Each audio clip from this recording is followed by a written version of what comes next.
Բարի վերադարձ առաջին ծրագիր, շարունակում ենք մեր եթերը եւ ես իրոք ուզում եմ տեղեկացնել, որ մարտի 15-ին Հակոբ Պարոնյանի անվան երաժշտական կոմեդիայի պետական թատրոնում կներկայացվի «Ճանապարհ դեպի կրկես» բազմաժանր ներկայացումը, նվիրված Լեոնիդ Ենգիբարյանի ծննդյան 90-ամյակին։ Ներկայացմանը կմասնակցեն կրկեսի, թատրոնի եւ էստրադայի հայտնի արտիստներ։ Եվ այսօր մեր տաղավարում հյուրընկալել ենք միջազգային մրցույթների դափնեկիր, Երևանյան կրկես մշակութային կենտրոնի կենթանավար, աճպարար, ռեժիսոր, բեմադրիչ Լեոնիդ Ենգիբարյանի անվան ստուդիայի գեղարվեստական ղեկավար Նաիրա Պետրոսյանին։ Բարի առավոտ։ Բարի լույս։ Ո՞նց եք։ Շատ լավ դուք։ Մենք շատ լավ ենք, որովհետև խոսելու ենք մի բանի մասին, երևույթի մասին, հա, կրկես երևույթի մասին, որը յուրաքանչյուրիս մանկության ամենակարևոր հատվածներից է։ Ցավոք մի քիչ այսօր արդեն այդքան էլ շատ գույնավոր չի, որտեղ հասանելի չի, բայց կարծում եմ կրկեսը շարունակում է իր գործունեությունը եւ հատկապես այն մեծ ժառանգությունը, որ թողել են վարպետները կրկեսի համար։ Լեոնիդ Ենգիբարյանի 90-ամյակին նվիրված մեծ ու հետաքրքիր բան է արվում։ Ինչ է արվելու։ Մենք նախատեսել ենք ընդհանրապես կրկեսը շուտով գիտեք բացվելու է, ուզում էինք կրկեսում որ նշենք 90-ամյակը, բայց մի փոքրիկ չհասցրեցինք, կոնկրետ հենց մարտի 15-ի իր ծննդյան օրն է, չուզեցինք խախտել, դրա համար մի փոքրիկ հիմա կնշենք վաղը, իսկ արդեն կրկեսի բացմանը էլ ավելի մեծ մասշտաբով կնշվի։ Ինչ է լինելու շատ հետաքրքիր ծրագիր, կրկես հիմնականում հյուրեր ենք ունենալու բազմաթիվ,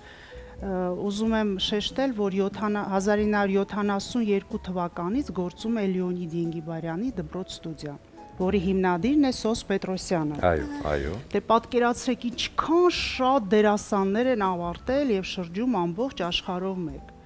որոնց մասը գալու է այդ օրը ներկա են գտնվելու եւ լինելու են նաեւ սկսնակ պրոֆեսիոնալ դերասաններ իրենց նոր համարներով, որոնք ավարտել են եւ ներկայանալու են, այնպես որ շատ հետաքրքիր է լինելու։ Ասեմ կրկես չկա, բայց շատ հետաքրքիր կրկեսային ծրագիր է սպասվում։ Այնպես որ ձեզ էլ եմ հրավիրում։ Սիրով, ես շատ եմ սիրում կրկեսային ներկայացումներ։ Լեոնիդ Ենգիբարյանը շատ քիչ ապրեց, շատ կարճ ապրեց, ընդամենը 37 տարի, բայց հասցրեց մեծ ժառանգություն թողնել մեզ։ Իր ժամանակներից մինչև այսօր շատ են փոխվել կրկեսային համարները, թե ժառանգությունը մենք ամբողջովին վերցրել ենք եւ այսօր եւս ներկայացնում ենք։ Բնականաբար ժառանգությունը վերցնում ենք, միշտ սովորում ենք, ինչ է արել, բայց Լեոնիդ Ենգիբարյանը ինձ թվում է մեկն է եղել, նրան չես կարող գերազանցել եւ իրոք դա հպարտություն է ամենտեղ գտնվելով, երբ նրա անունը տալիս ես, բոլոր իրեն ճանաչում են, տարբեր աշխարհի ծայրն էլ գտնվես ու հպարտես էլ ավելի, որ հայ է։ Այո, նա ապրեց 37 տարեկան, բայց չմոռանանք ինչ մեծ ժառանգություն թողեց։ Նա միայն ծաղրացու չէր, նա դերասան էր, սցենարիստ էր, մնջախաղ էր, ամեն ինչ անում էր, նա մոտավորապես բազմաթիվ կինոներում է խաղացել, իհարկե ամենահայտնին Ճանապարհ դեպի կրկեսն է, 63 թվականին է նկարահանվել, Հենրիկ Մալյանը, Լևոն Հովհաննիսյանը եւ շատ կինոներում է խաղացել, բայց հիմնական ճանաչում է ունեցել հենց այդ կինոֆիլմով եւ ճանաչված է եւ մենք իդեպ ուզում եմ ասեմ ներկայացումը ամբողջ գնալու է Ճանապարհ դեպի կրկես ֆիլմի հիման վրա, այնտեղից վերցնելու ենք իրեն երաժշտությունները, բեմադրությունները, այնպես որ ամբողջովին կապել ենք Ճանապարհ դեպի կրկես ֆիլմին։ Եվ նա 36 տարեկան ստացավ ժողովրդական արտիստ Հայաստանի,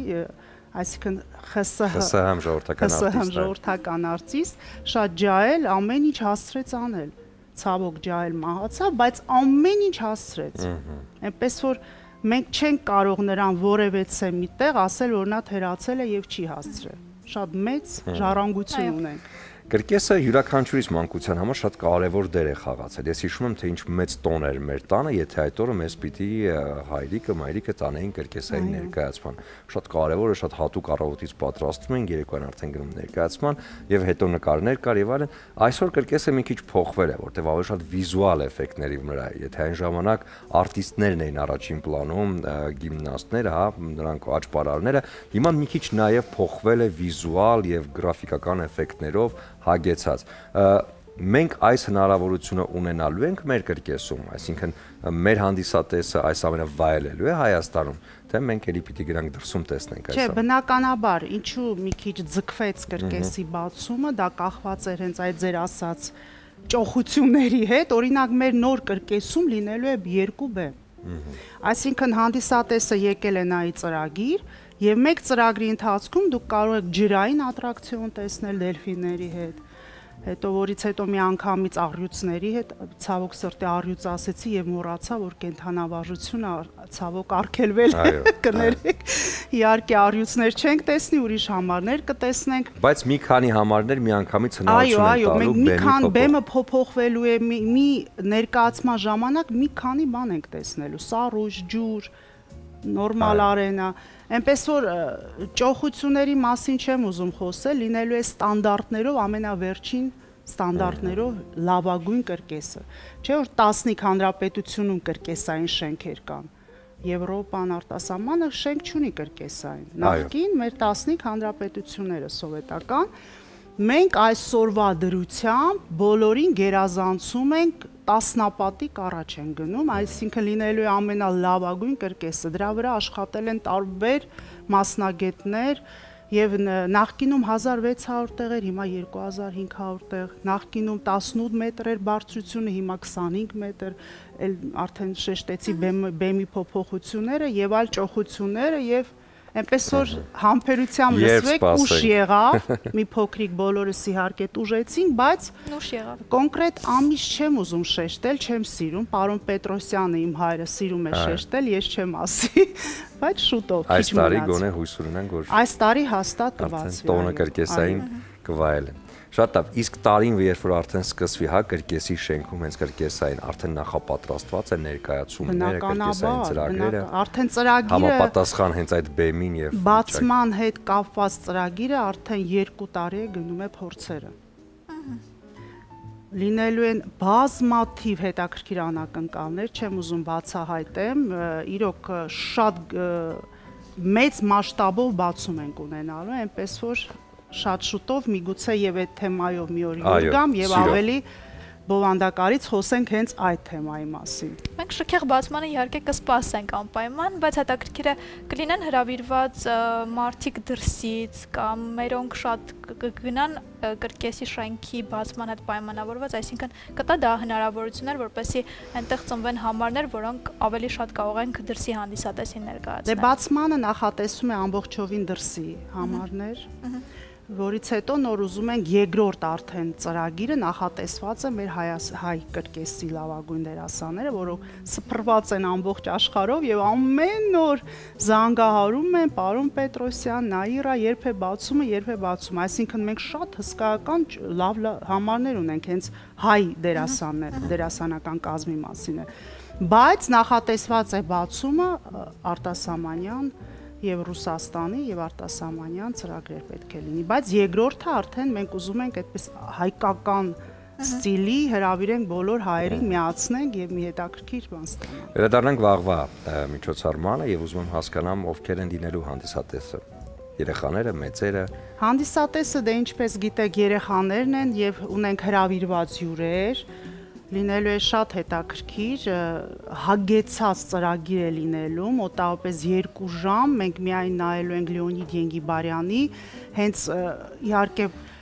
լրիվ կրկնօրինակել նրան հնարավոր չէ, բայց մենք աշխատել ենք նմանեցնել համարները, ստեղծել նրա հայտնի համարներ, օրինակ նա ունի հայտնի համար մեդալների հետ կապված, կատուշկաների վրա, դա շատ սիրված համար էր, նախկինում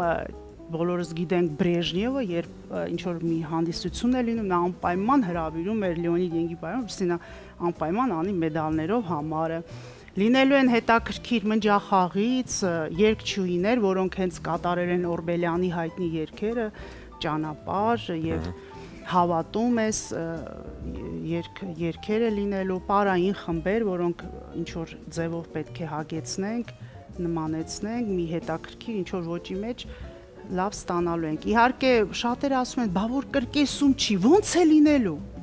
Ես ուզում եմ բոլորին հասկացնել, սիրելի հանդիսատես, հեռուստադիտող, կրկեսը կլոր է միայն կենդանիների համար։ Մնացած բոլոր համարներին անհրաժեշտ չի կրկեսային արենան։ Կրկեսը միայն կլորեց ձիերի համար, այսպես։ 13-ը 13-ի վրա։ Շատերը գիտեն կլորե բոլոր համարները չի լինի բեմը։ Պարոնյանի դալիճ ավելի մեծ հսկայական հնարավորություն է տալի, որովհետև շատ մեծ է եւ հնարավոր է ամեն ինչ անել։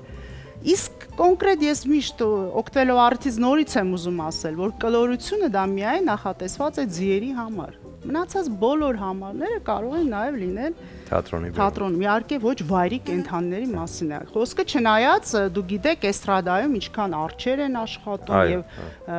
կապիկներ եւ այլ։ Բայց այդ հնարավորությունը իհարկե մեր Հայաստանի կրկեսը չի ունենալու, քանի որ վայրի կենդանիները մեզ մոտ արդեն արգելված են։ Եվ քանի որ մեր հեռուստատողները շատ նրբանկատ եւ հետաքրքրասեր են, վստահ եմ իրենց կհետաքրքրի երեխաներին ինչպես տանել այս աշխարհ, եթե իրենք ուզում են մեծանալ եւ դառնալ կրկեսի մարդիկ։ Քանի տարեկանից կարելի է ընդունելություն, երբ պետք է հետևողական լինել, զբաղվել, որպեսզի նոր սերնդին ես ինչպես ասացի 1972 թվականից գործում է պրոֆեսիոնալ կրկեսային դպրոց ստուդիա, որի հիմնադիրն է Սոս Պետրոսյանը, մեր կրկեսի գեղարվեստական տնօրենը։